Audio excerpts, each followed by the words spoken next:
타락 스토리 24장 여자에게 주신 타락 메시지의 진실 첫 번째입니다.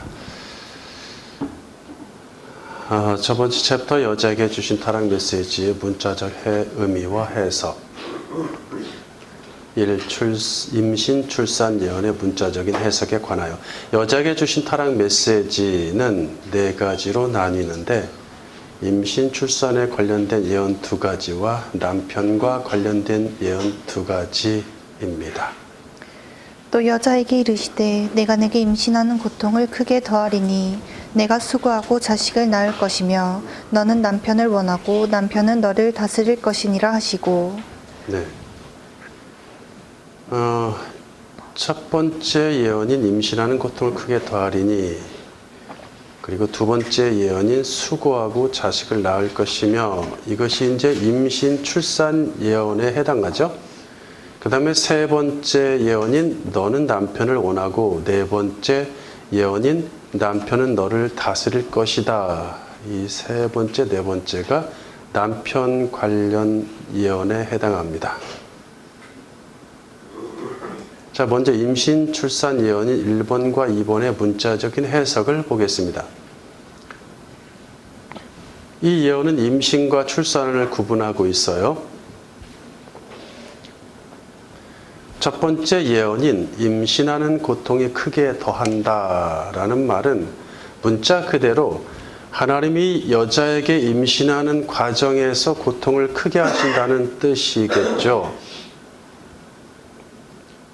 여자가 출산하는 과정은 분명히 고통스럽지만, 출산에 낳는 것은 고통스럽지만 임신하는 과정이 출산보다 더 큰 고통이라고 생각하진 않아요. 근데 임신하는 고통을 크게 더한다 했어요. 자식은 수고하면서 낳는 정도인데, 그러니까 출산은 수고하고 낳는 정도인데 임신의 고통은 그보다 더 크게 더한다.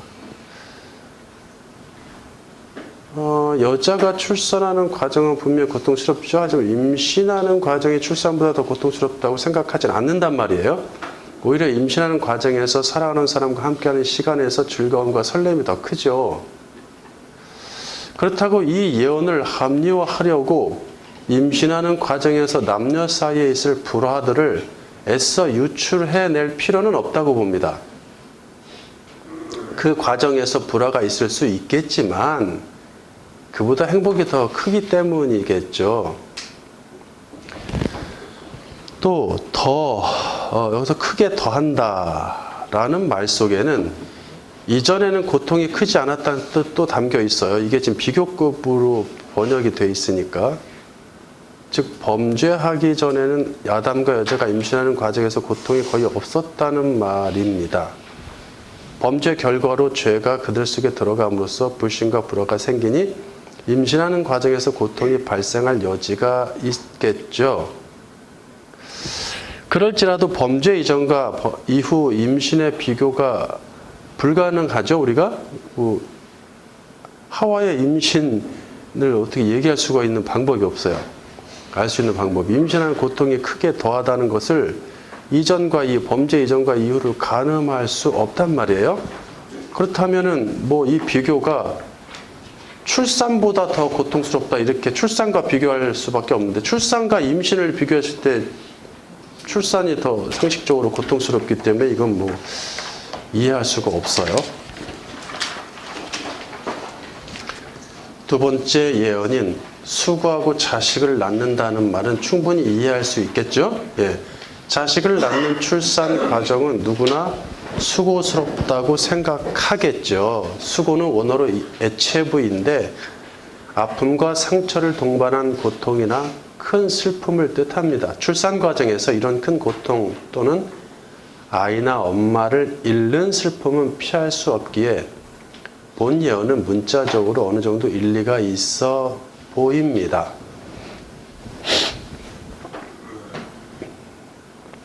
하지만 출산이 모든 여자에게 큰 고통은 아니니 예상외로 수월하게 출산하는 여자도 있습니다.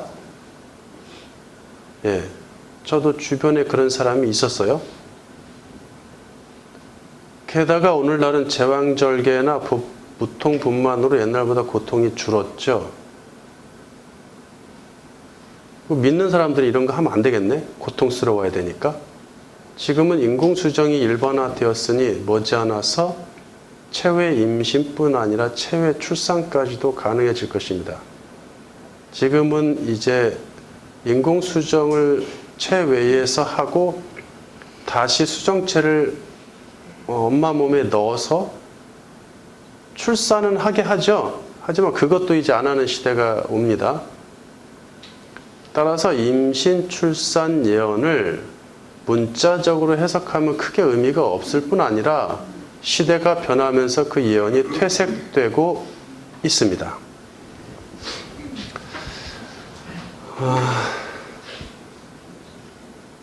두 번째, 문자적인 해석의 두 가지 문제. 여자에게 주신 타락 메시지를 올바르게 해석하기 위해 문자적인 해석으로 나타나는 두 가지 문제를 짚고 넘어가야겠습니다. 첫째는, 그러니까 이제 이 16절을 10중 8구는 문자적으로 해석을 다 해요. 그래서 실제 여자들의 임신과 출산에 다 적용을 합니다. 그리고 끝나요.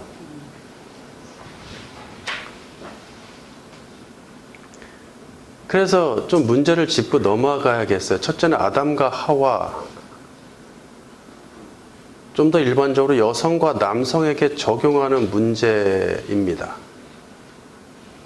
지금 창조 후 사람이 최초 죄를 범하고 인류를 타락하게 만든 심각한 시점이죠. 인류를 타락하게 만든 여자에게 주신 메시지를 이 정도로 다루고 넘어가기에는 석연치 않은 부분이 많습니다. 하나님이 과학의 발달을, 의술의 발달을 주셔서 미래 세계에는 또 21세기에는 임신과 출산의 고통이 사라지게 복을 주셨다. 뭐 이렇게 해석할까요? 어떻게 하실 거예요? 아니면 이것은, 이 예언은 어떤 기간이 있을까요? 그때까지만 적용되고 그때 이후로는 적용이 안 되나요? 그때 기준을 어디로 봐야 될까요? 여러 가지로 애매합니다.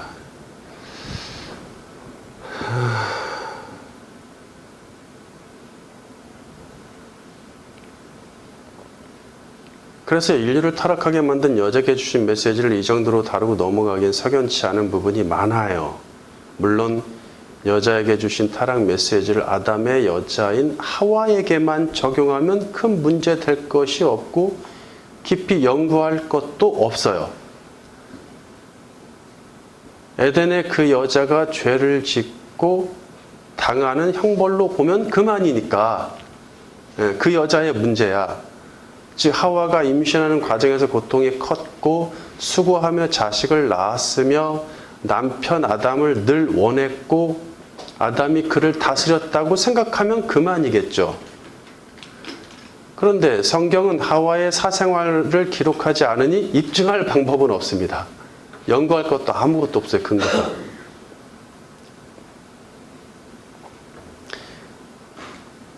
근거 구절도 없어요. 입증할 만한. 아무것도 없어요. 그냥 그러고 끝나고 말아야 되는. 그런 식으로 얘기하는 경우도 있어요. 그렇게 하고 그냥 지나가는 경우도 많죠.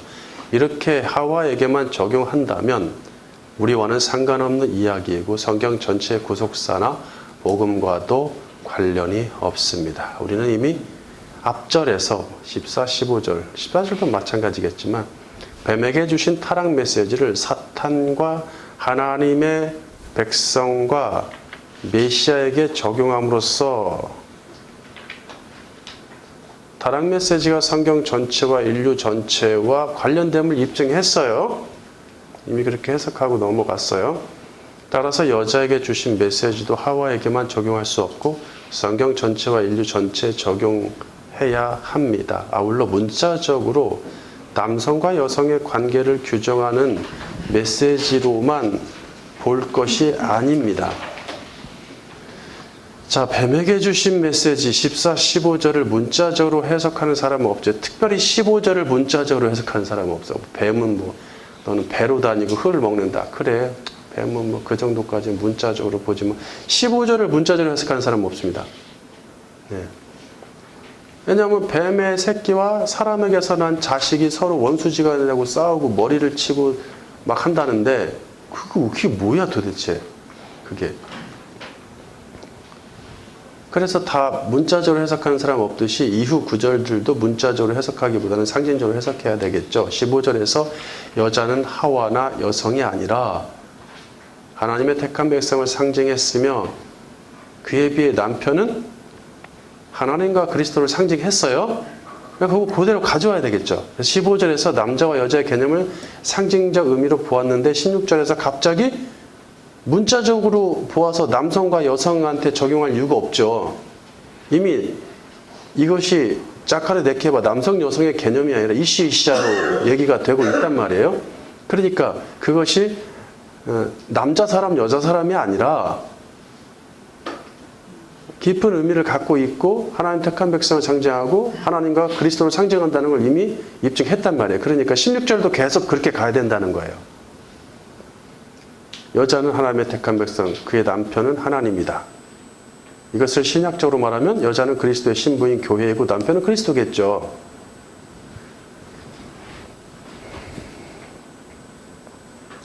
둘째는 여자가 죄에 대한 형벌과 저주를 받았다고 보는 문제입니다.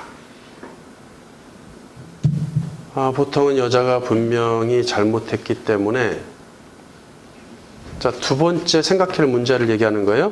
앞에서 문자적 해석으로 나타나는 두 가지 문제를 짚고 넘어가기로 했어요. 첫 번째는 아담과 하와 여성과 남성에게 적용할 것이냐?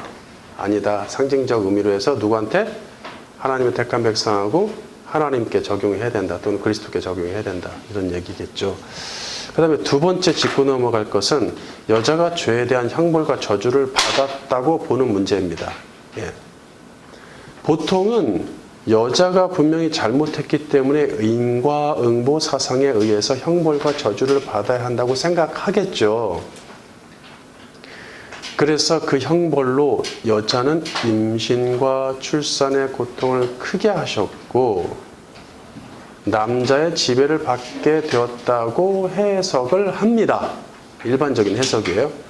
만약 인과응보가 맞는다면 그 형벌은 반드시 하와에게만 해당해야겠죠. 예.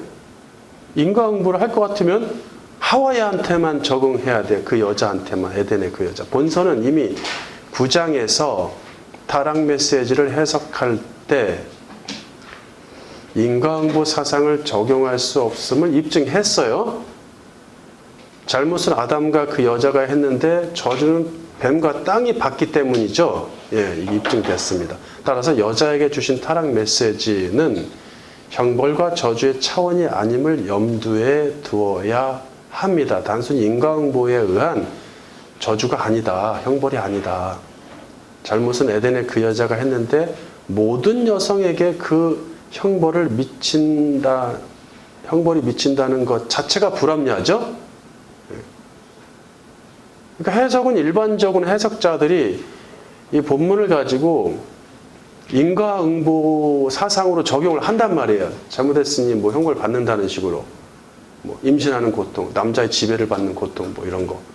그러면은 인과응보를 할 것 같으면 아담에게서 나온 자식도 그게 적용되면 안 됩니다.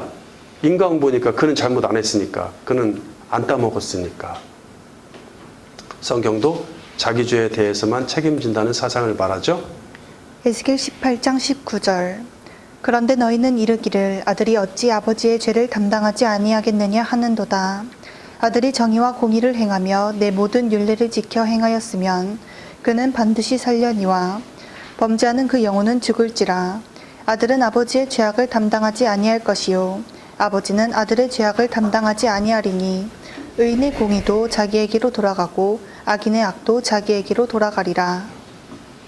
죄는 자기 몫이지 후손에게 죄가 대물림되지 않는다고 분명히 규정합니다. 그럼에도 불구하고 여자가 지은 죄의 형벌을 모든 후손에게 적용한다면 성경의 일관성에 문제가 발생하겠죠. 특별히 뱀에게는 네가 이렇게 하였으니 뭐 뱀 그래서 기능 제한을 하죠. 배로 다니고 흙 먹고. 아담에게는 네가 아내의 말을 듣고 내가 너에게 먹지 말라고 한 그 나무의 열매를 먹었은즉이라고 지적을 한단 말이에요.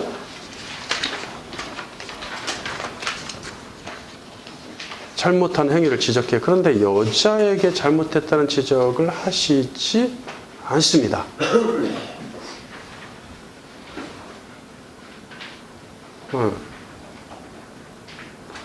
그러므로 여자에게 주신 메시지는 단순히 잘못한 형벌로 주어진 저주가 아닌 그 이상의 중요한 메시지를 보아야 합니다. 여자가 하나님의 택하신 백성을 상징하고 남편이 하나님과 그리스도를 상징한다면 16절은 택하신 백성과 하나님 또는 그리스도의 관계에 대한 예언이라고 봐야 합니다.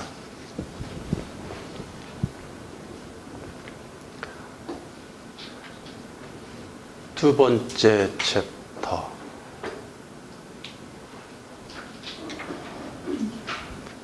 여자에게 주신 메시지, 타락 메시지 이후에 아담에게 주신 타락 메시지 16, 17, 18, 19절은 어렵지가 않아요. 왜냐하면 뱀에게 주신 타락 메시지 14, 15절을 가지고 우리가 14장에서 23장까지 했어요. 10개인가? 10개 장인가요? 예, 그거 뱀에게 주신 타락 메시지를 가지고 거기에 다 들어가 있어요. 거기에 다 들어가 있기 때문에 이후에 모든 타락 메시지는 그냥 다 거기에서 거기입니다. 그러니까 어려울 게 없어서 그냥 몇 장으로 다 해결될 수 있습니다.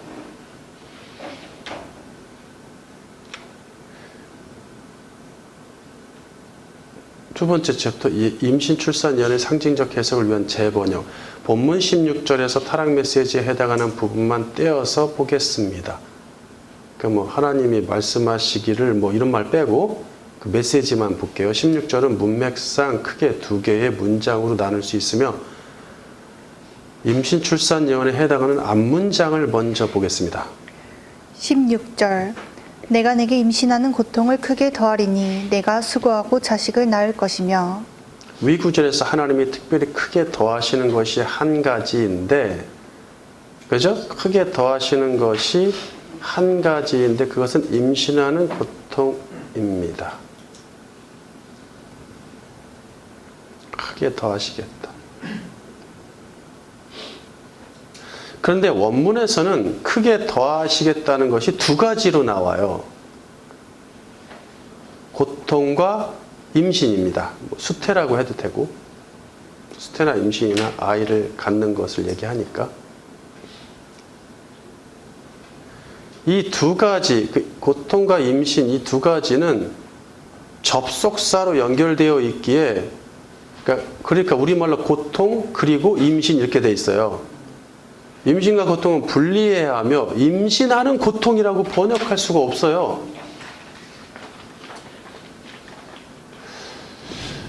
물론 100% 할 수 없다고는 못합니다. 히브리어가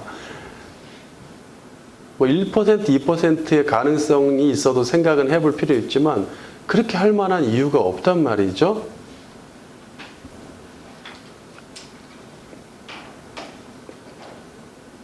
예를 들어서 그리스도는 하나님의 아들이시다라는 문장이 있는데 갑자기 그리스도는 하나님의 뭐 조카다 이런 말이 나왔다 칩시다. 그럼 이 조카라는 단어를 가지고 분석을 해야 되잖아요. 이게 문제가 심각해지니까. 그러면 예외사항이 있단 말이에요. 100이라는 것이 거의 없기 때문에. 근데 여기서는 그렇게 할 필요가 없어요. 그렇게까지 무슨 뭐 따질 필요가 없습니다. 각주 117번에 보면은 여기서 이체본의 크의 헤론의 크 뭐 이렇게 나오는데 원어가 정확히 너의 고통과 너의 임신으로 번역이 된단 말이에요. 가운데 접속사가 들어가서 영어 성경이 두 가지로 갈려요. 그래서 영어 성경도 한글 성경도 갈리지만 영어 성경도 갈려요. 그러니까 임신과 고통을 분리하는, 임신과 고통 두 가지다. 하나님이 크게 더한 게 두 가지다. 뭐 임신과 고통, 고통과 임신으로 번역하는 성경이 있고, 임신의 고통하고 두 개를 한 단어로 만들어버리는, 꾸며주는 말로 해서 임신의 고통으로 번역하는, 이렇게 두 가지로 갈린다는 얘기죠. 그 영어 성경들을 참고해 보세요. 학생들은.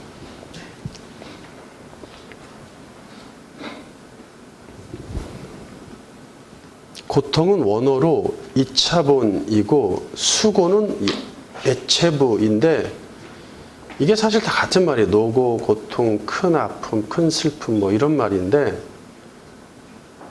같은 또 명사가 오체부, 아체베트 또는 아체부 이런 말도 있고, 또 비슷한 말들이 여러 개가 있는데, 이게 모두 동사 아차부에서 나온 명사형들이에요. 우리가 아차부에서는 종종 다루죠. 아차부에 대해서는 이게 매우 중요하거든요. 중요한 문장, 예언에 관계된 문장에 이 아차부란 단어, 또 아차부에서 파생된 명사들이 종종 나와요.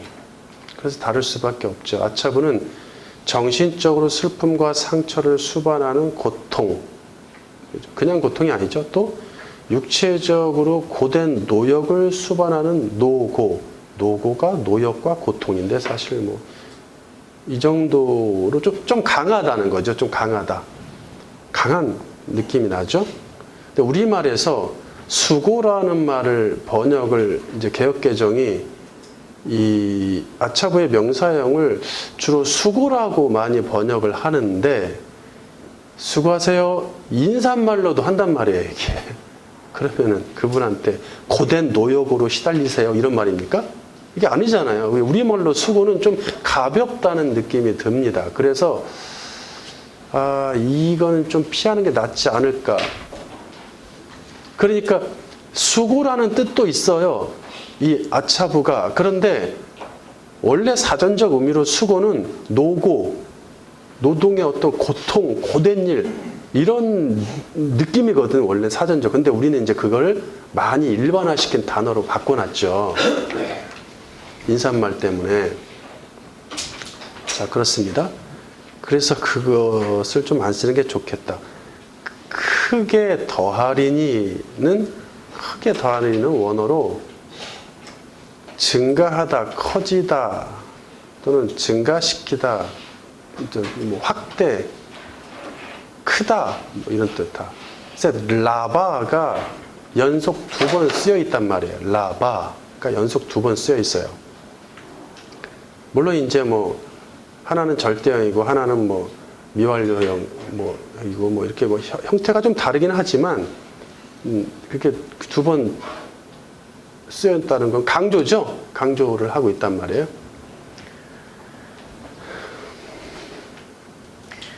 16절 흥정역 성경.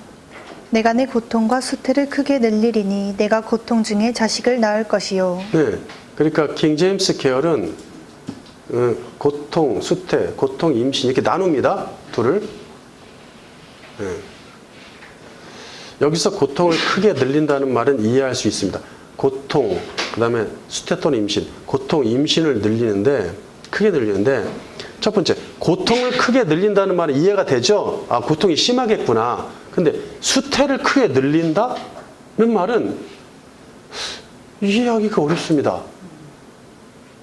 수태를 어떻게 하면 크게 늘리는 거죠? 자, 이게 어떻게 해야 되는 거지? 그거는 고통이 심한 거지, 쌍둥이는 고통이 심한 거지, 늘린다는 개념, 수태의 배 모양을 크게 늘린다는 건가? 자, 아무튼 여러 가지로 좀 어렵습니다. 예. 이래 붙이면 뭐가 되고 저래 붙여도 되는 것 같기도 하고, 여러 가지로 혼란스럽죠?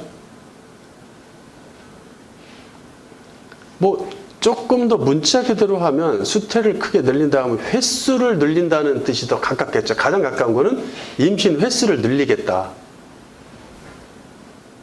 그렇다면 자식을 많이 낳는다는 의미가 됩니다. 지금 자식을 많이 낳는 것과 출산의 고통은 조화가 되지 않아요. 그러니까 고통도 크게 늘리고 임신 횟수도 크게 늘려서 자식을 많이 낳게 한다. 자식 많이 낳으면 고통이 여러 번 겪기는 하겠죠. 그렇지만 고통에 비해서 행복도 많긴 한데 이거를 조화를 시키기가 좀 자식을 많이 낳는 것은 성경에서는 뭘로 봐요? 복으로 본단 말이에요. 출산의 고통은 좀 저주 같아요. 이거는 대부분 출산의 고통은 형벌로 많이 얘기되는 경우가 많거든요. 그러니까 이제 이게 서로 조화가 안 돼요. 그래서 또 전체 메시지와도 어울리지 않습니다. 갑자기 여기서 자식을 많이 갖는다는 것이 튀어나와 있는데, 그렇다면은 모든 것들이 지금 분위기를 애를 많이 갖는 쪽으로 가야 된다는 것이죠. 실제로 이제 그래서 네가 남편을 원하고라고 할 때 뒤에 이제 남편 메시지가 있거든요. 남편 예언에서 다음 시간에 할 건데, 네가 남편을 원하고 할 때 이게 여자의 종족 번식의 본능에 의해서 남편을 원한다. 그래서 자식을 가지려고 그렇게까지 이제 연결해 가지고 다 그쪽으로 가는 것이죠.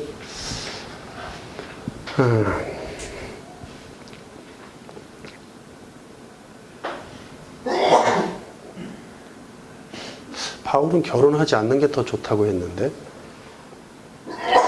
14에서 19절의 타락 메시지에서 하나님이 1인칭 주어가 되셔서 직접 무엇을 하시겠다는 표현은 딱 16절 요 문장에만 있습니다. 앞문장에 딱 하나 있어요. 네. 내가 뭘 하겠다라는 표현이 타락 메시지 전체에 딱 한 문장밖에 없어요. 그만큼 강조하시는 의미가 크므로 앞서 라바를 2번 사용하신 것을 번역에 반영할 필요가 있습니다. 즉 하나님이 반드시 여자의 고통과 임신을 크게 확대하신다는 당신의 강한 의지가 번역에 반영되어야 합니다. 16절 앞문장을 다시 번역하면 다음과 같습니다. 16절 재번역. 내가 반드시 너희 고통과 너희 임신을 크게 확대하리니 너는 고통 중에 자식들을 낳을 것이다. 네, 그래서 이제 이거에 의하면 두 가지 메시지가 나오죠. 임신, 출산, 예언은 두 가지로 나뉘죠. 첫 번째, 고통과 임신을 크게 확대하리라. 내가 그렇게 할 것이다. 두 번째, 너는 고통 중에 자식을 낳는다. 이 두 가지죠. 자, 그럼 임신, 출산, 예언의 진정한 의미를 찾아보겠습니다. 첫 번째, 여자의 고통과 임신을 크게 확대하리라. 우리는 뱀에게 주신 타락 메시지와 여자에게 주신 타락 메시지와 아담에게 주신 타락 메시지가 각각 따로 해석되지 않도록 주의해야 합니다. 딴 동네 해석이 나오면 안 된다는 얘기예요. 물론 대상이 크게 넷이었다면 뱀, 여자, 아담, 땅 넷이지만 땅은 뭐 살아있는 존재가 아니라서 너는 이렇게 저렇게 이게 좀 그렇지만 그래서 그래도 뱀은 사탄이니까 인격적인 존재잖아요. 영적인 존재도 인격적인 존재니까. 그러니까 이 세 가지로 놓고 봤을 때 이 셋 대상한테 준 메시지가 따로 놀면 안 된다는 얘기예요. 따로 국밥이 돼서는 안 돼요. 딴소리를 하고 있으면 안 된다고요. 다 같은 선상에서 같은 이야기를 해야 돼요. 성경 전체에서 근거가 되는 구절들, 뒷받침하는 구절들도 다 같은 맥락이어야 되고, 세 명의 대상에게 주신 메시지는 서로 깊은 연관성이 있습니다. 아울러 그 다음에 순서도 지켜야 돼요. 타락 메시지를 주신 순서가 있죠? 이 순서도 중요하단 말이에요. 그러니까 뱀에게 주신 메시지를 제가 10개 장에 걸쳐서 오래 한 이유는 이후 여자와 아담에게 주신 메시지와도 관련이 있으니까 다 그 얘기 한 거니까 결과적으로 봤을 때. 그러니까 뱀에게 주신 메시지 특히 15절에서 뱀을 사탄으로 여자를 구약의 하나님 택한 백성으로 그리고 그 씨를 메시아로 누구나 다 해석하잖아요. 그렇게 문자적으로 보는 사람도 그건 다 상징적으로 본단 말이에요. 그래놓고 갑자기 여자가 애를 많이 낳고 뭐 남자는 여자를 지배하고 뭐 남편이 여자를 지배하고 뭐 임신하는 고통이 있고 이게 안 맞는단 말이죠. 이것이 잘 갑자기 예? 이런 것들이 하나님은 이미 앞서 15절에서 여자의 씨를 언급하셨습니다. 여자에게서 나올 이 씨가 바로 메시아이기에 여자에게는 이 씨를 낳는 일이 관건이며 가장 중요한 과제까지라고도 표현이 됩니다. 과제. 또한 여자인 하나님의 백성과 뱀인 사탄의 전쟁도 염두에 둬야겠죠. 이 과정에서. 이 씨를 못 낳게 할 거 아니에요. 왜? 이 씨가 나오면 자기 머리를 가격당하니까. 먼저 임신, 출산 예언 첫 번째 예언의 진정한 의미를 찾아볼게요. 하나님이 나타내신 확고한 의지는 반드시 여자의 고통과 임신을 크게 확대하신다는 것입니다. 크게 확대하신다. 첫째로 여자의 고통을 크게 확대하신다는 말은 자기가 물리적, 생리적으로만 보지 마시고 관념적으로도 좀 보셔요. 여자의 고통을 크게 하신다는 말은 택한 백성의 고통의 삶을 성경 전체에 크게 기록할 뿐 아니라 구속사 전체까지 확대하여 다루신다는 뜻이 담겨 있어요.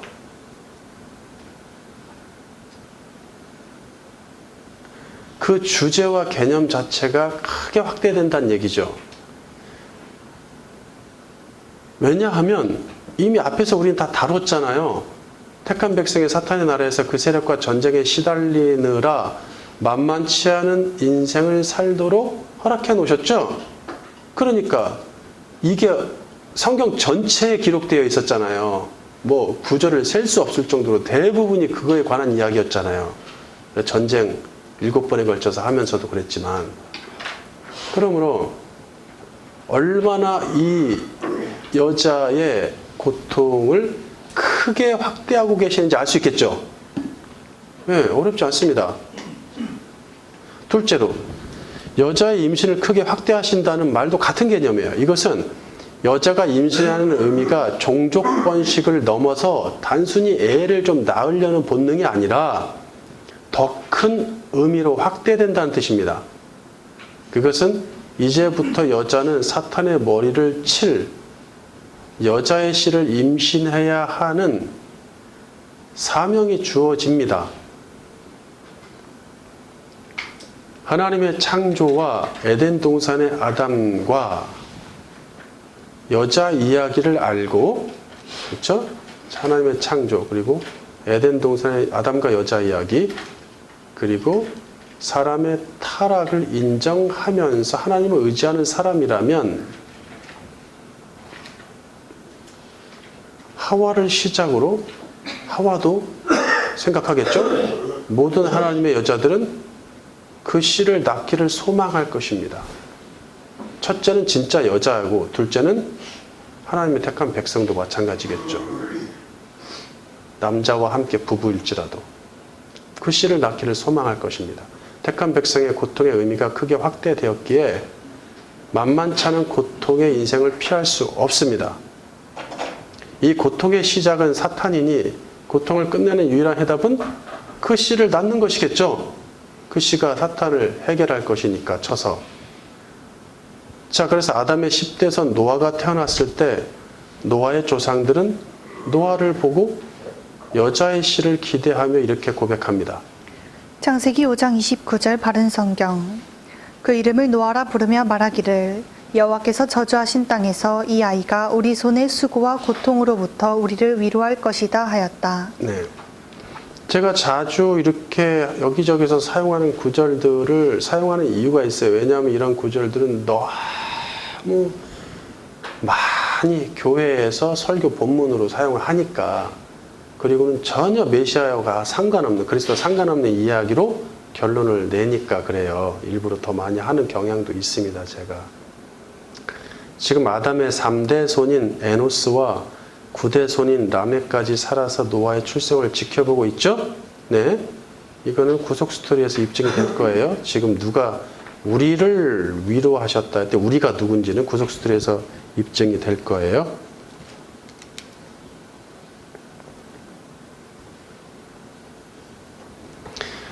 그들 모두의 삶은 사탄에게 속한 가인의 후예들, 즉 악인의 삶을 보면서 지긋지긋한 거예요. 그냥 고통과 괴로움으로 지쳤습니다. 심지어는 자기 계열의 하나님 택하신 이 셋 계열에서 나온 사람들 중에도 가인의 가문의 삶을 사는 사람이 속속 나타나서 그리 둘이 또 결혼해서 합쳐지고 이러고 있는 상황이었어요. 그래, 그들 모두의 삶이 정말 고통과 괴로움으로 지쳤습니다. 온 세상이 폭력과 악으로 가득 찼으니 반드시 이쯤에서 하나님이 의인을 위해 악을 심판하시리라 믿습니다. 그러니까 이것이 다 뭐 때문이에요? 사탄 때문이었잖아. 원래 악의 근원이 사탄 때문이었고 에덴 동산에 사탄이 시작했고, 그러니까 결론은 그 근원되는 악의 근원되는 사탄을 치는 수밖에 없다. 그의 나라, 그의 세력을 심판하는 수밖에 없다. 그것이죠. 무엇보다 그 심판은 사탄과 그 세력을 치는 것입니다. 그들의 소원대로 위로자 노아 때에 세상을 물로 심판하심으로써 모든 악을 씻어내시죠. 네. 이렇게 스토리를 연결하시는 게 좋습니다. 이는 악의 근원인 사탄에게 있어서 매우 큰 타격이 아닐 수 없으며, 자기 세상이 물로 난리 났으니, 그리고 자기 속한 사람들이 다 죽었으니 심판받았으니 타격이 크죠. 구원받은 의인 노아와 그 가족들에게는 매우 큰 위로가 아닐 수 없습니다. 자, 그래서 조상들이 노아를 보고 우리의 위로가 되겠구나. 노아흐 라고 이름을 짓죠. 노아흐. 이처럼 하나님의 사람들에게 있어서 고통과 임신은 큰 의미를 가지며 둘은 뗄 수 없는 상관관계에 놓여 있어요. 고통과 임신이 이렇게 관계가 있단 말이에요. 임신하는 고통이 아니에요. 임신하는 거는 고통이 없습니다. 좋은 게 더 많아요. 그래서 고통과 임신입니다. 하나님이 여자에게 있어서 고통과 임신의 의미를 크게 하셨기 때문입니다. 본서는 지난 여러 장에서 전쟁으로 인한 택한 백성의 고통과 이 고통을 끝낼 메시아의 임신이 얼마나 중요한지를 다루었습니다. 이는 본서 14에서 16장의 여자의 씨 이야기와 17장에서 23장의 전쟁 이야기에서 자세히 다루었습니다. 그래서 아까 말씀드렸듯이 앞으로 여자와 남자에게 주신 메시지를 해석하는 데는 그렇게 큰 지면이 필요하지 않을 것이다. 그렇죠? 그러므로 사탄은 그 씨를 낳지 못하게 하려고 치열한 전쟁을 유발할 것이니 여자에게 있어서 해산의 고통은 충분히 예상이 됩니다. 계시록 12장 1절. 하늘에 큰 이적이 보이니 해를 옷 입은 한 여자가 있는데 그 발 아래에는 달이 있고 그 머리에는 12별의 관을 썼더라. 이 여자가 아이를 베어 해산하게 되매 아파서 애를 쓰며 부르짖더라. 하늘에 또 다른 이적이 보이니 보라, 한 큰 붉은 용이 있어 머리가 7이요 뿔이 10이라. 그 여러 머리에 7 왕관이 있는데 그 꼬리가 하늘의 별 3분의 1을 끌어다가 땅에 던지더라. 용이 해산하려는 여자 앞에서 그가 해산하면 그 아이를 삼키고자 하더니. 이미 다루었던 본문이지만 지금까지 이 문자적인 해석의 문제와 상징적인 해석을 해야 되는 이 당위성 이런 것들에 해당하는 관련 구절들을 다 넣어야 돼요. 근데 안 넣었어요. 왜? 다 다뤘어요, 우리가. 앞장들에서 다 다뤘기 때문에 대표적으로 계시록 12장만 좀 가져왔어요. 두 번째, 여자가 고통 중에 자식을 낳는다. 해산의 고통. 임신의 고통 아닙니다. 해산의 고통. 그래서 임신, 출산, 예언 두 번째에서 고통 중에 자식을 낳는다고 하십니다. 낳는다. 이게 해산이겠죠? 예. 출산 또는 해산. 같은 말이에요. 이거를 하나로 통일해야 되겠구나. 임신, 출산, 예언. 임신, 해산. 우리나라는 해산이란 말을 안 쓰기 때문에. 근데 성경이 개역개정에 해산이란 말을 써가지고 이게 또 헷갈리네요. 알아서 들으세요. 해산, 출산 왔다 갔다 해도. 나중에 좀 하나로 정리했으면 좋겠네. 계속해서 여성들은 고통 중에 자식을 낳는 건 사실이에요. 그러나 이 과정을 통해 해산의 고통을 체험하는 것이죠. 계속해서 체험하는 것이죠. 부부가 이 해산의 고통은 곧 그걸로 내가 자식 하나 낳았는데 어렵게 낳았어. 이걸로 끝나는 게 아니죠. 예. 타락 메시지를 연상케 하죠. 믿는 사람들은. 이 해산의 고통은 곧 그 씨를 낳기 위한 해산의 고통으로 이어집니다. 이것은 우연이 아니라 하나님이 계획하신 완벽한 현장 학습이며 실전 학습입니다. 그러니까 하나님이 빛에 대해서 창조의 첫 번째 이 땅에 존재케 했던, 공간 속에 존재했던 게 빛이란 말이에요. 그것은 중요하잖아요. 맨 처음과 맨 마지막이 중요하잖아요. 히브리 문학에서는. 그러니까 그렇게 말씀하시면서 이 빛이 어떠한 역할을 하는지를 계속 성경에서 말씀하시고 우리로 깨닫게 하시는 거죠. 느끼가. 그러면서 왜 그렇게 하시는 거예요? 예수님이 빛이시니까 그거 설명하려고. 그거 설명하려고. 그러니까 심지어는 동물 중에는 빛이 없어도 보는 동물들이 있죠. 예, 그리고 눈이 발달 안 돼도 다른 걸로 충분히 활동하는 것이 있습니다. 우리 사람도 빛 없고 눈 없이도 사람을 만드실 수 있어요. 활동할 수 있도록 충분히. 하나님 그런 능력이 있으세요. 근데 우리가 눈으로 빛을 보게 하시는 것은 그 빛 대신 예수님을 깨닫게 하시기 위함이죠. 여인이 출산, 해산의 고통을 겪는 것은 여자의 씨가 해산의 고통을 겪는다는 것을 연상케 하는 것이죠. 이해하시겠죠? 네. 특별히 셈의 후손, 그 다음에 이스라엘 백성, 그리고 유다 지파라면, 자, 여기 다 연관이 되어 있어요. 셈의 후손은 구속 스토리에서 노아 신탁에서 설명될 것이고, 이스라엘 백성은 말할 것도 없고, 뭐, 전체적으로 얘기하니까. 그 다음에 특별히 유다 지파죠. 유다 지파 사람들에게 있어서 출산은 단순한 문제가 아니에요. 왜? 거기서 나온다고 했으니까, 여자의 씨가. 그 씨를 낳는 문제와 과제를 갖고 있단 말이에요. 그래서 또 많이 오해하는 구절이 또 나오는 거예요, 여기서. 그중 야베스의 어머니는 타락 메시지와 그때까지 역사를 생각하면서 해산의 고통을 고백하죠. 역대상 4장 9절 바른 성경. 야베스는 그의 형제들보다 더 존경을 받았는데 그의 어머니가 그의 이름을 야베스라 부르고 내가 고통 중에 낳았기 때문이다 라고 말하였다. 다른 말로 고통으로 출산했다. 그렇죠? 해산의 고통. 같은 말이에요. 같은 단어들을 다 쓰고 있어요. 고통 중에 낳는다. 즉 해산의 고통은 메시아를 연상케 합니다. 이쯤에서 메시아의 출산 암호를 고백함은 매우 의미심장합니다. 이렇게 태어난 야베스는 메시아에 관한 기도도 올려드리죠. 10절.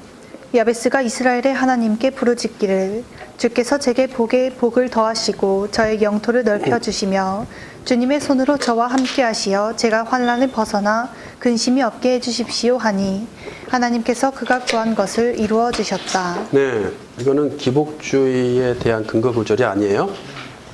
넓혀주시며 는 원어로 라바, 아까 앞에서 했죠. 네, 그 단어를 그대로 가져와요. 지금 야베스가 유다 지파예요. 하나님은 여자에게 유다 지파예요. 아시죠? 야베스가 유다 지파인 거는 하나님은 여자에게 고통을 확대하시겠다고 하셨지만 어디서? 오늘 본문 16절에서 야베스는 메시아의 영역을 라바 확대해달라고 요청합니다. 구하다, 요청하다, 요구하다라는 뜻이죠. 원어로. 주님의 손으로 저와 함께 하시어 제가 환난을 벗어나 근심이 없게 해 주십시오.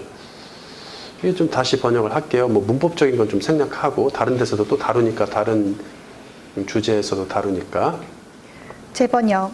나로 말미암아 당신의 손을 일으키시고 악으로부터 당신이 일하셔서 나의 고통을 제하여 주십시오. 분위기가 확 달라졌죠. 네. 영어 성경들은 이렇게 번역을 하는데 어째서 이렇게 그냥 내 인생의 환난과 근심 또 근심 걱정을 좀 없애시고 나로 부유하게 하시고 땅도 많이 갖고 좀 복을 많이 받고 어째서 이렇게 됐는지 모르겠어요. 당신의 손은 메시아를 가리켰죠. 근거 구절도 많습니다. 여호와의 손이 덮는다, 회복된다, 임한다. 이것이 메시아와 연관되어 있다는 것이죠. 저번에도 배운 것 같아요. 의인의 고통의 문제는 악으로부터 하나님이 일하셔서 의인의 고통의 문제는 악으로부터 하나님이 일하셔서 그분의 손인 메시아를 보내심으로 해결될 것입니다. 그분이 직접 일하셔야 되는 거예요. 이거는 사람이 해결할 수 있는 부분이 아니에요. 하나님께서 그가 구한 것을 이루어 주셨다. 하나님께서 그가 구한 것을 이루어 주셨다. 이거는 바른 성경 개역개정도 그런 식으로 되어 있지만 이것을 원어대로 직역하면 하나님이 그가 구한 것을 보내시리라가 됩니다. 자, 왜냐하면 그가 기도하니까 그의 소원을 들어주셨다. 이루어 주셨다. 이루어 주셨다는 원어로 보예요. 보인데 오다 가다 임하다 이런 뜻이거든요. 그러니까 메시아가 오시다, 강림하시다라는 말에 사용하는 단어예요. 이게 보가.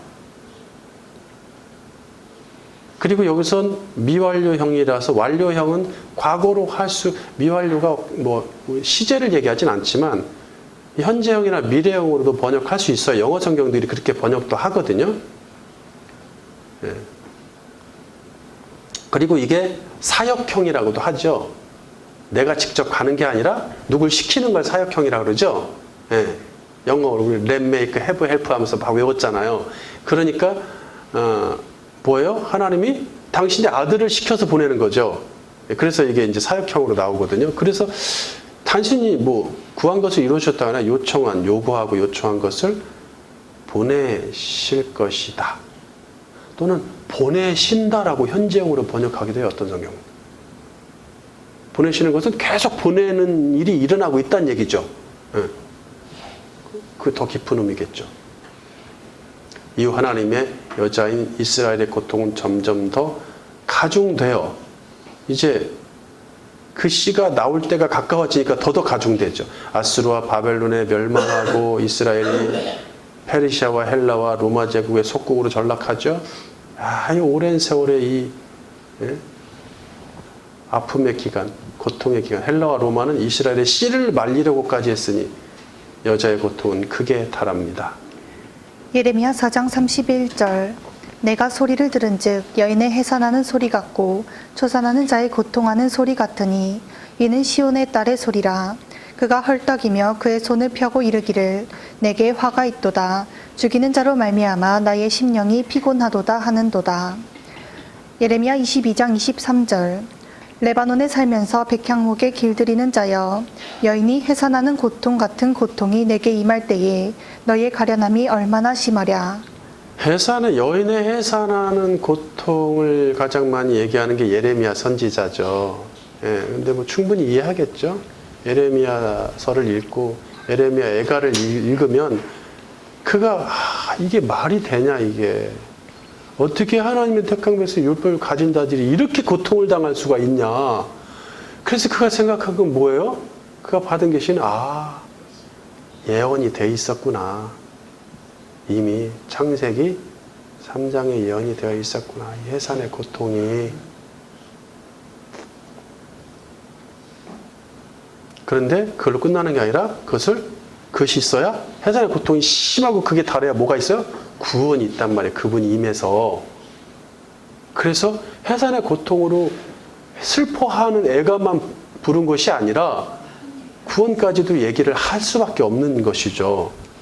하나님은 여자의 시인 구원자를 보내시겠다고 말씀하십니다. 예레미야 23장 5절 여호와의 말씀이니라 보라 때가 이르리니 내가 다윗에게 한 의로운 가지를 일으킬 것이라 그가 왕이 되어 지혜롭게 다스리며 세상에서 정의와 공의를 행할 것이며 그의 날에 유다는 구원을 받겠고 이스라엘은 평안히 살 것이며 그의 이름은 여호와 우리의 공이라 일컬음을 받으리라. 미가 4장 9절 이제 내가 어찌하여 부르짖느냐 너희 중에 왕이 없어졌고 내 모사가 죽었으므로 내가 해산하는 여인처럼 고통함이냐 딸 시온이여 해산하는 여인처럼 힘들여 나을지어다. 이제 내가 성읍에서 나가서 들에 거주하며 또 바벨론까지 이르러 거기서 구원을 얻으리니 여호와께서 거기서 너를 내 원수들의 손에서 속량하여 내시리라. 네, 지금 속량 구원이 나오죠. 네. 이제는 바벨론까지 이르렀단 말이에요. 바벨론은 사탄의 왕궁소로 들어가는 거죠. 예. 그러니까 얼마나 이게 극에 달하고 있습니까? 그런데 구원을 한다. 그러면은 해산하는 여인처럼 힘들여 넣을지 애 많이 낳아 그러면 메시아 보낼 거야. 이런 뜻이 아니란 얘기죠. 예. 이제 여인의 해산의 고통은 곧 구원과 직결됩니다. 즉 여인의 해산으로 구원을 얻는다는 명제가 성립이 되는 것이죠. 세 번째, 여인의 해산으로 구원을 얻는다. 약속대로 예수님이 나셨는데 신약 성경에도 해산하는 고통에 관한 메시지가 있어요.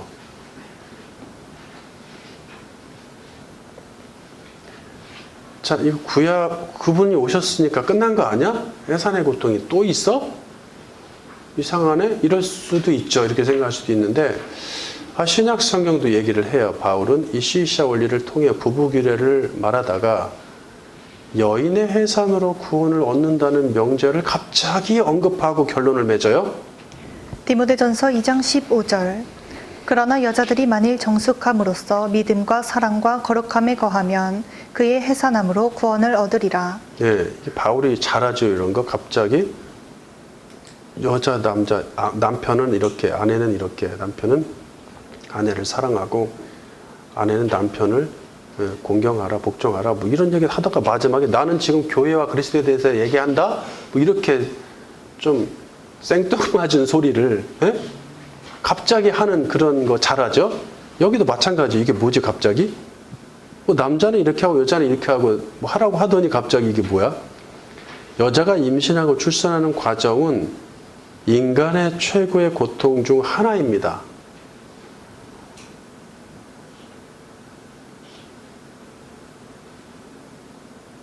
위 구절을 문자 그대로 보면 출산을 경험한 여자는 그 출산만으로도 충분한 고통을 겪었으니 구원을 얻는다는 말이 되죠. 그래서 해석을 하기가 어려워요. 이 부분이.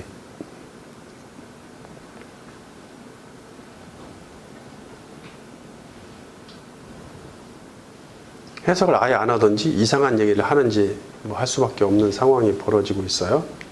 이는 성경에서 말하는 구원의 원칙에 반하는 해석이겠죠?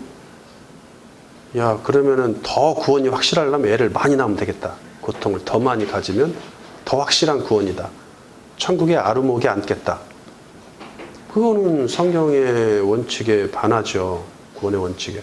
착한 일 많이 하고 고통을 많이 겪었다고 해서 구원받지 않으며 그런 육적 행위는 구원의 여부와 상관없습니다. 행위 구원론자들은 굉장히 이 구원과 이 착한 일, 이 고통을 겪는 것, 고난을 겪고 이겨내고 뭐 이런 것들을 자꾸 구원의 여부와 연결시키려고 하죠. 그러나 전혀 그건 성경적이지 않습니다. 위 구절 직전에 에덴 동산의 아담과 하와 이야기가 언급이 되었어요. 그 13절에 보면은 이는 아담이 먼저 지음을 받고 하와가 그 후며 아담이 속은 것이 아니고 여자가 속아서 죄에 빠졌습니다. 이 에덴 동산의 타락 이야기를 갑자기 언급을 해요. 그것은 아담이 하와보다 먼저 만들어졌고 그것은 구약의 이시아 원리를 연상케 하려는 의도겠죠.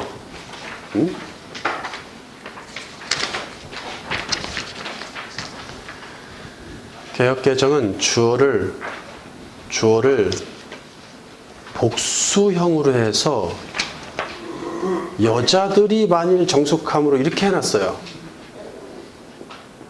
그래서 일반적인 여자 사람, 여성에 관한 이야기처럼 만들어놨어요. 여자는 정숙해야 돼, 정결을 지켜야 돼, 뭐 이런 거.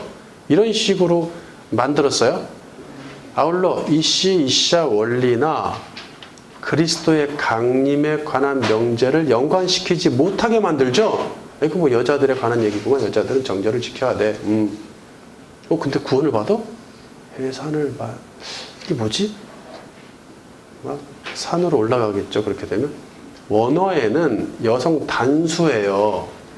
그러므로 그녀 또는 그냥 여자로 번역을 해야 합니다.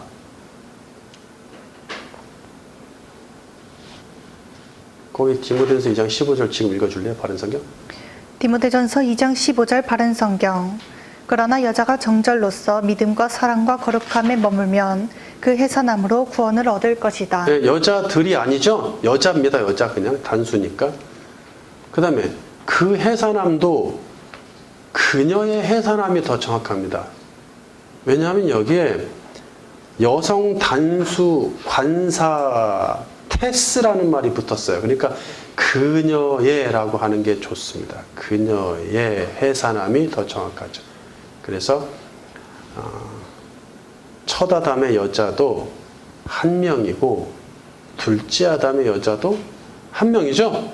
자, 첫째 아담, 둘째 아담 아시죠? 첫째 아담 에덴 동산의 그 아담, 둘째 아담은 마지막 아담이신 예수 그리스도. 그래서 둘째 아담의 그리스도의 여자는 에클레시아의 연합체이므로, 갑자기 에클레시아를 하면 좀 어려우실까? 연합체이므로, 공동체이므로 한 무리를 얘기할 때는 단수로 쓴다 그랬어요. 여성 단수로 쓸 수 있어요. 숫자에 관계없이 이 세상에 존재하는 모든 그리스도의 사람들은 다 한 단체입니다. 한 무리입니다.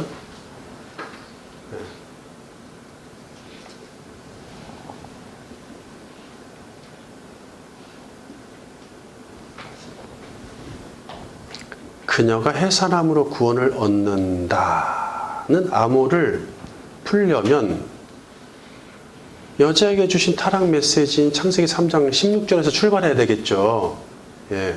창세기 3장 16절을 문자적으로 해석하는 사람은 디모데전서 2장 15절을 올바르게 해석할 방법이 없어요. 하나님의 여자였던 구약 교회 카할이죠.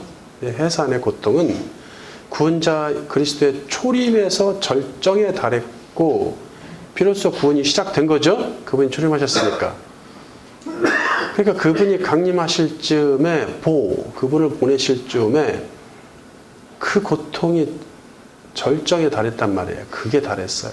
그리고 결국 그분이 오시니까 구원이 시작됐습니다. 이제 남은 게 뭐예요? 그리스도의 여자인 교회, 이제는 에클레시아죠. 칼은 히브리어고 에클레시아는 헬라어니까 교회의 해산의 고통이 절정에 달하면 어떤 일이 벌어져요? 그리스도가 재림하시며 구원은 완성됩니다. 그러니까 이 땅이 점점점 믿는 자들에게 고통이 더 심해지는 게 당연한 거예요. 그래야 되는 거예요. 그게 성경적입니다. 성경에 근거하고 있어요. 점점 주님의 재림이 가까울수록 이 땅이 지상낙원이 된다고 생각했던 사람들은 21세기 들어서 다 포기했어요. 자기들의 이론을. 그게 아니었구나. 전혀 그럴 수 없구나. 라고 다 포기했어요. 이미 이제 그런 건 더 이상 얘기할 수도 없습니다. 점점점 고통이 심하고 악이 그게 달해야 됩니다. 그래 그리스도가 재림하셔 구원이 완성됩니다. 여자의 해산의 고통은 하늘을 감동시켜 구원자를 내려보내게 만드는 매개체가 되겠죠? 매개체입니다. 이게 해산의 고통, 여자의 해산의 고통이.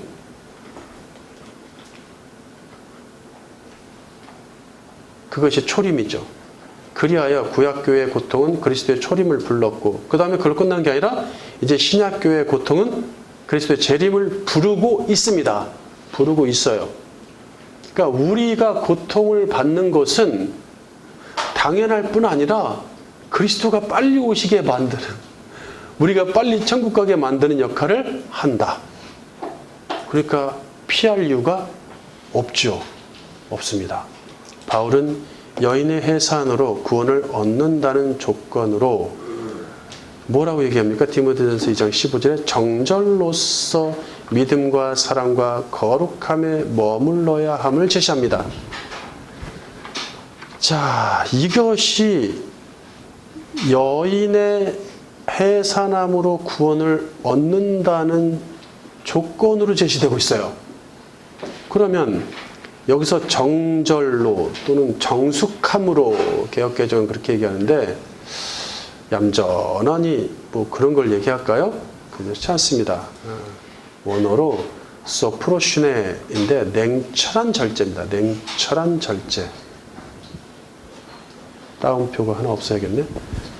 냉철한 절제를 뜻합니다. 냉철함, 절제함 뭐 이런 뜻도 있지만 냉철한 절제가 좋습니다.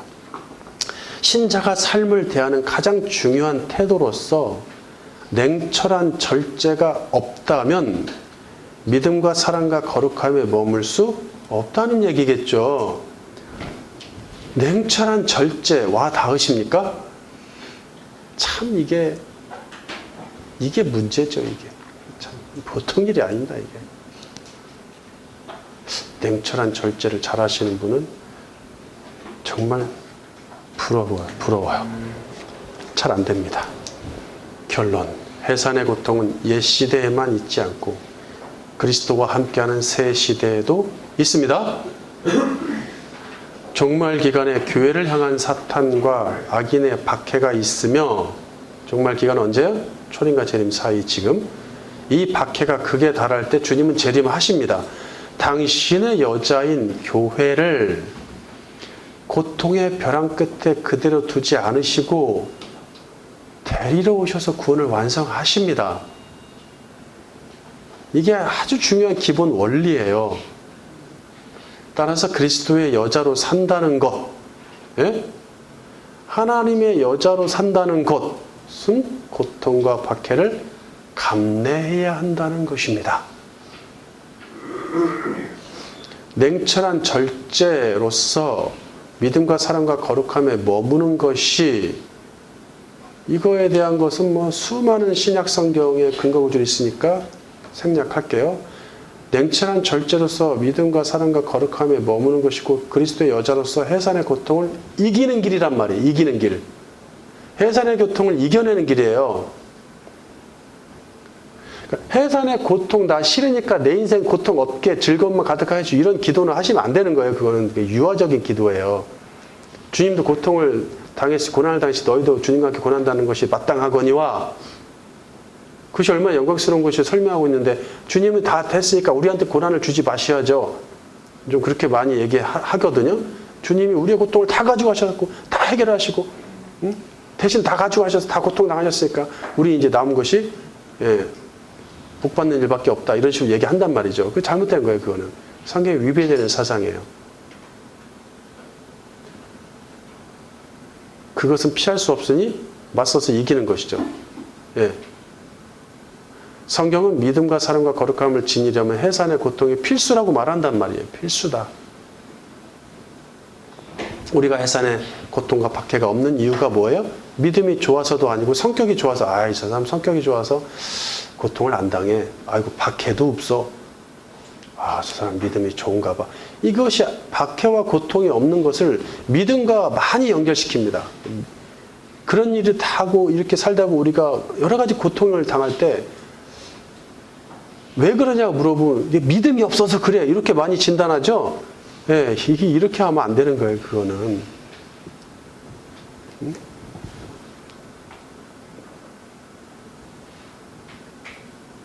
냉철한 절제를 실행하지 않고 오히려 타협하거나 피하기 때문이겠죠. 예.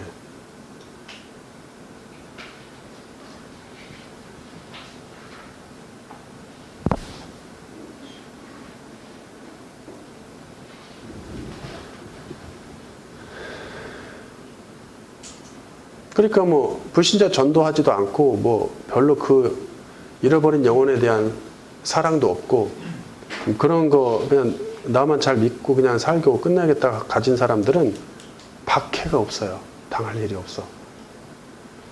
아신소리 할 일도 없고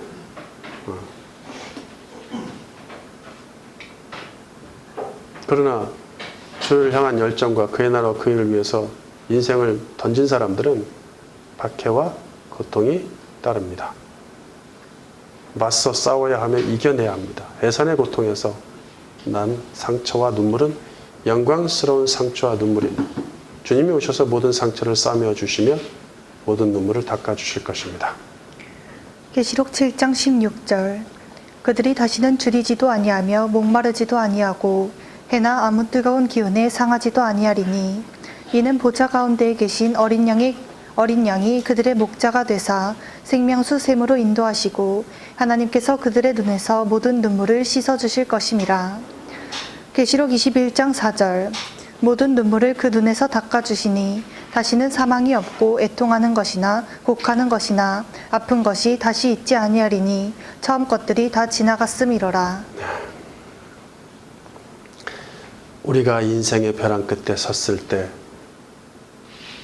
주님이 내버려 두십니까? 알아서 해결하라고? 그렇지 않습니다.